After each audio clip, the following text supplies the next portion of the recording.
Hey guys, and welcome back to my channel. My name is Danny Taylor and I am the co-owner and co-founder of VeganProteins.com and also Team Plantville, and we are doing our series on emotional eating still. So we've talked about a lot of really practical tips to avoid overeating, emotional eating, or binge eating. But today we're going to start to dive into the slightly heavier topics of the actual emotions. So a lot of emotional eating can actually be tracked back to physiological and environmental factors that we are doing that are kind of habitual. And if we stop those, then we stop a lot of incidents of overeating. But stress is probably one of the main factors in emotional eating, and now we're getting into true emotional eating. So when we're not just overeating because we're really hungry or we skipped lunch, or not overeating because we're staring at the TV, but actually we're super stressed, so we come home and we emotionally eat. So one of the practical things that we can do here, and the stress component, the emotional component, I'm gonna break it up into 3 parts, I think, because it is heavy and I'm not naive enough to think this is something that we can cover in a short YouTube video, or even 3 short YouTube videos. I mean, some people spend many years of their lives trying to tackle these issues, but I do think that a lot of it can be broken down into these 3 parts and then sort of explored from there. And what I will offer you is, if one of these parts feels very hard for you to begin to tackle, that's probably where you need to focus the most. And if you're struggling to do it on your own, as mentioned way at the beginning of the series, go ahead and find a professional to help you dive deeper into these particular issues here. Okay, so this week we're gonna be talking about stress and not allowing more of it than we can handle into our lives. So obviously stress, sadness, anger, these emotions are going to happen. It's part of life, and to a degree there's nothing we can do about some of it. But there's a lot of stress that we openly allow into our lives whether or not we can actually handle it. And I want to talk about starting to sort of cut the fat out of your life in terms of things that are excessively stressful to you. So the first thing that you would want to practice doing would be learning to say no to things you either really don't want to do or really can't comfortably work into your life in a way that isn't going to drive you up a wall. So this is super, super hard. And I have a very hard time with this because I always want to say yes and I always want to help people. But sometimes I just can't without putting my own mental health at risk. And learning to say no has been very, very empowering for me. Rather than just automatically saying yes to things, I actually think, like, you know, my instinct is just like, okay, do it, take it on, right? And so many of us are like that, just take it on, just pile on one more thing. If you actually stop and think like, do I wanna do this? Sometimes the answer is just no, right there. And that is an indication that you should say no. Obviously we can't do this with everything, right? But the next question would be, can I do this? Can I work this in? Am I gonna have to sacrifice somewhere else in order to get this thing done?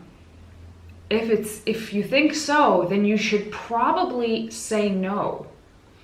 And just that alone, you know, really being the gatekeeper to your own life is going to help you keep a lot of stress out. And this may initially increase your stress as you learn to do it, but over time, it's going to significantly lower the amount of stress coming into your life.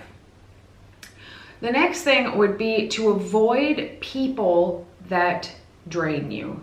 Now, obviously, we all have certain people in our lives that we probably can't really cut out that maybe do drain us, right? I think it's safe to say we all have a couple of those people in our life.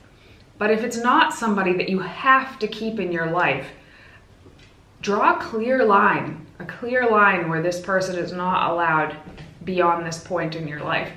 you really need to establish boundaries, especially with people like acquaintances, coworkers, people you just see at the gym. If every time somebody talks to you, all they do is like energy vampire the life force out of you, this is not somebody that you need to be giving time to. And you don't have to be rude, you don't have to be mean, but be curt and matter of fact, and just don't allow the person to suck the life force out of you. Now, if it's somebody that you can't actually cut out of your life, let's say it's a sibling, or perhaps a parent, or something along those lines, where maybe you can't cut them out of your life. Maybe you're just not ready to cut them out of your life. That's entirely up to you to decide. But it is important to have clear boundaries in terms of what you are willing to do for this person, what you are willing to listen to from this person, how you will allow this person to speak to you, and how much headspace you allow this person to take up. And if I'm in a situation where I cannot control the people that I'm going to be surrounded by, say a wedding or a large family function, sometimes I will literally just like visualize a bubble or a force field or a shield around myself. And even if I am talking and being polite with somebody, they're only getting the surface of me. They're never going to get past that layer to get to the deeper parts of me where they can actually change my thoughts or feelings or behaviors. And again, like learning to say no. Initially, this is stressful. Initially, this is hard. And if you are a people pleaser, and if you are a yes man, then this is really, really challenging to start to draw boundaries around yourself. But you have to think about yourself as the protector, the gatekeeper of your own life. You're not helping other people by overextending yourself for them to the detriment of yourself. And you don't deserve to have to do that. Nobody deserves to have to do that. But it's also important, it's very important, that you also take responsibility for what you may or may not be allowing to enter your life. And when you start to realize, oh, so-and-so isn't doing this to me, I am allowing so-and-so to treat me this way, then suddenly, ball's in your court now. The ball is in your court, and you are the one who gets to determine what does or does not happen to you. And just making that shift in your brain is going to keep so much stress out of your life. Another way to control the amount of stress that comes into your life, a much simpler way than the two I just mentioned, is to control your environment. If something in your environment is stressing you out, fix it, take care of it. Obviously, there are times this can't happen. Let's say your kitchen is under construction. Well, there's not a whole lot you can do about that, but you can remove yourself from the situation as much as possible. But let's say the TV is blaring in the other room and it's stressing you out, or the dishes are piling up in the sink and it's stressing you out.